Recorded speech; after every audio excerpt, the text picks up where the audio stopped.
ప్రవీణ్ పగడాల చనిపోయి బ్రతికే ఉన్నాడు అనే టైటిల్తో నేను ఈ మాట రాశాను. ఈ విషయాన్ని. ప్రవీణ్ పగడాల ఒక మహా మనిషి, క్రైస్తవ లోకానికి దేవుడిచ్చిన అరుదైన ఆణిముత్యం, బహుభాషా కోవిదుడు, నిరంతర విద్యార్థి, తత్వవేత్త, విద్యావేత్త, వేదాంతి, పేదలకు పెన్నిది, అనాథలకు అన్నదాత, అమ్మ మరి నాన్న, ఒక రచయిత, అలుపెరగని సువార్త యోధుడు. నిజంగా అలుపెరగని సువార్త యోధుడే. ఎప్పుడు చూసినా రోడ్ల మీద ప్రయాణంలో, ఫ్లైట్లలో, ట్రైన్లలో కనబడేవాడే తప్ప ఎప్పుడు ఇంట్లో కూర్చొని రిలాక్స్ చేసిన వాడు కాదు.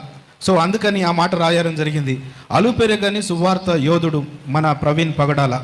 తను చనిపోయి కూడా కోట్లాది మందికి సోషల్ మీడియా ద్వారా యేసుక్రీస్తు సువార్తను ప్రకటిస్తున్న